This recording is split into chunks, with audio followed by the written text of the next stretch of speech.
Aquellos dos jóvenes yacían sentados a un costado de la carretera en aquella oscura noche.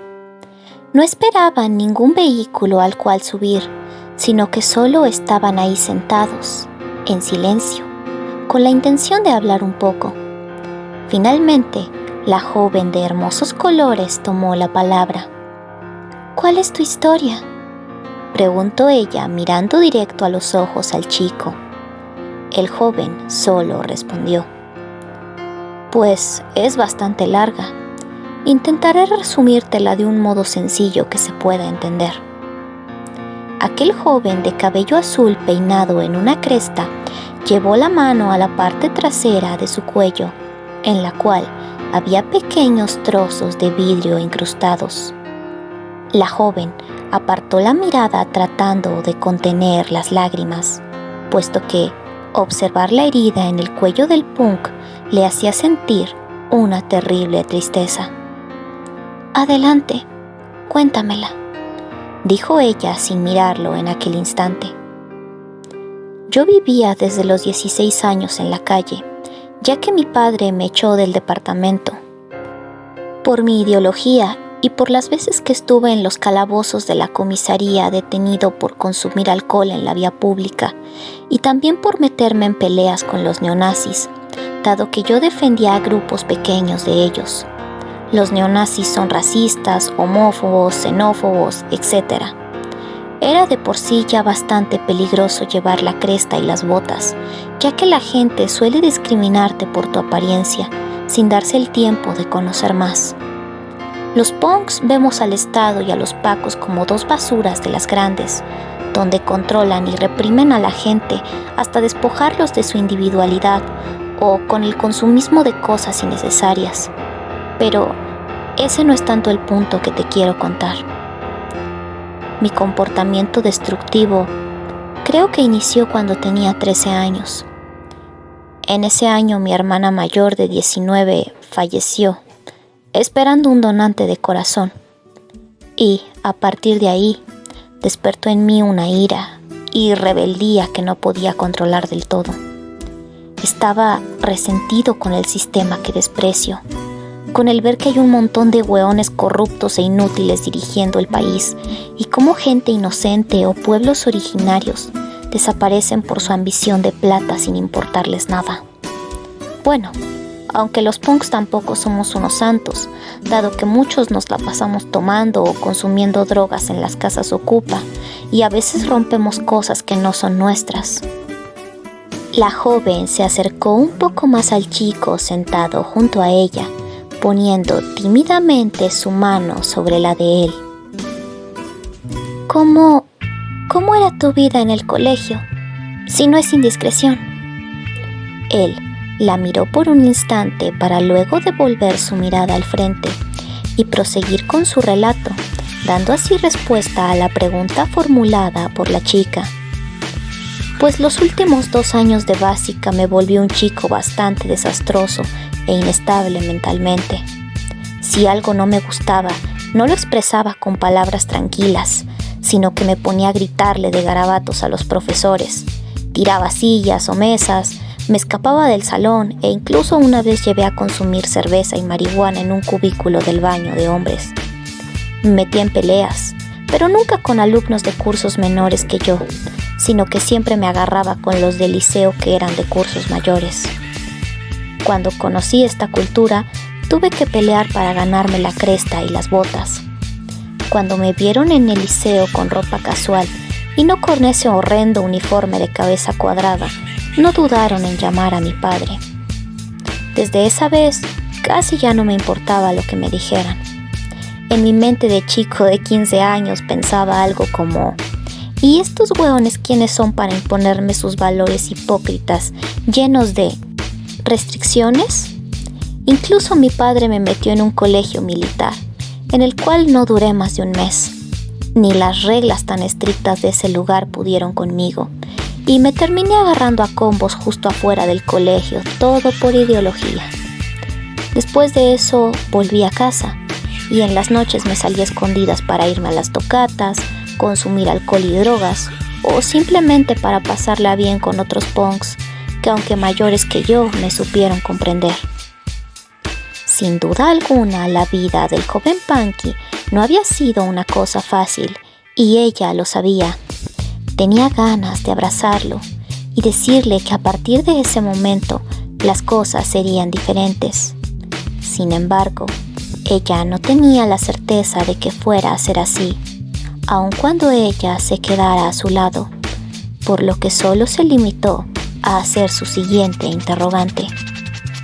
¿Y tu madre? Aunque los ojos del chico ahora fueran blancos, ella percibió tristeza en su mirada y su rostro tras formular su pregunta. A ella yo jamás le importé, solo te diré eso, respondió él de manera fría para después cambiar el tema. Como te contaba, estos punks más grandes me entendían, aunque de ahí empecé a meterme en más problemas. Robaba alcohol, vendía drogas en la calle, me agarraba a palos con los pacos y cuando cumplí los 16 años tiré mi futuro por la borda, cosa de la que no me arrepiento para nada. En vez de ir a clases me iba al centro a machetear por monedas para comprar cerveza, de esa barata que es amarga, y cuando me pillaron me llevaron a mi casa. Para mi padre esa fue la gota que derramó el vaso, y ese mismo día me echó de la casa. No pude llevarme ninguna de mis pertenencias, ni siquiera algo de ropa.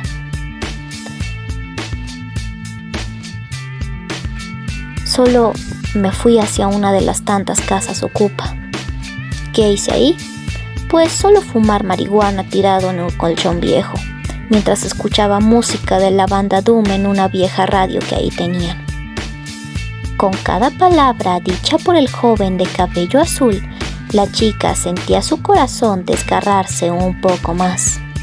Le dolía demasiado saber que la persona de la que se enamoró había tenido que sufrir tanto y que cada decisión y circunstancia de su vida lo habían llevado a ese instante en el que ahora estaba.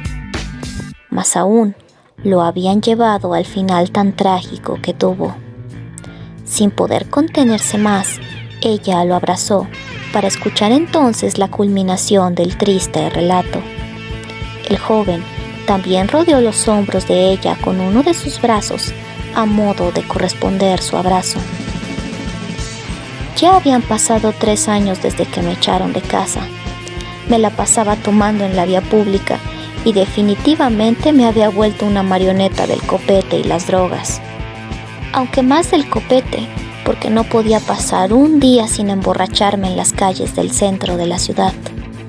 A veces me dormía en las veredas por las constantes borracheras o me escondía en casas abandonadas para ocultarme de los pacos. Una vez llegué a matar para poder pagarme las drogas. Cuando inició la revolución social, me iba a meter a las protestas para atacar a los milicos o apoyar en patear las molotov. Hasta que una noche, en pleno toque de queda, los militares me sorprendieron en la calle. Solo tuve oportunidad de correr, y ahí fue cuando choqué contigo. ¿Lo recuerdas? Claro que lo recuerdo. Solo muerta podría olvidarlo. Y quizá ni siquiera así. ¿Tan mal recuerdo te dejé aquella vez? No, al contrario. Aquella vez que te vi, por alguna razón la conservo como un hermoso recuerdo. El joven punk mostró una ligera sonrisa en la comisura de su labio que desapareció casi al instante. Después continuó hablando. Fue bastante peligrosa esa situación, dado que estuvieron a punto de agarrarme. Menos mal los perdí en el parque forestal. Después de esa noche, los días siguieron pasando, y yo solo pensaba en emborracharme o meterme en actos delictivos. Hasta que una noche salí de un bar con un conocido, al cual le di unos consejos. Después de que se fue, comencé a sentir unos pasos detrás mío. Pensé que solo era un transeúnte más, pero no. Sentí cómo me rompían una botella en la cabeza y me agarraban a palos. Cuando estaba agonizando, miré a mis atacantes con mi visión borrosa. Eran esos malditos neonazis. Me habían agarrado desprevenido y solo me dejaron morir ahí en el suelo. Cuando recuperé la conciencia, yo ya estaba fuera de mi cuerpo, y fue ahí cuando te miré. Lloraba sobre mi cadáver inerte, un cuerpo que nadie reclamará y al cual ni siquiera darán una tumba. Ahora soy un punk más de los tantos que esos maricones asesinan en grupos. La joven de cabello morado y verde tomó la cara del punk entre sus manos y le dijo: tu historia es triste, pero yo creo que aún puedes tener un final feliz. No sé cómo, si ahora no soy más que un espíritu vagabundo. Ella no dijo nada, simplemente lo besó con todo el amor que sentía por él. Déjame ser tu guía entonces para dejar de vagar. ¿Me dejarás quedarme a tu lado? Él le acarició la cara de forma suave, como si dicho rostro estuviera hecho de porcelana y pudiera romperse simplemente con su tacto. Está bien. Ya no dijeron nada más. Simplemente se quedaron ahí en el silencio nuevamente, solo que esta vez estaban abrazados. Quizá él seguía siendo un inadaptado, quizá lo sería siempre, pero al menos ya no estaría solo. El resto del mundo lo abandonó, pero ella no se iría ya. No, nunca más.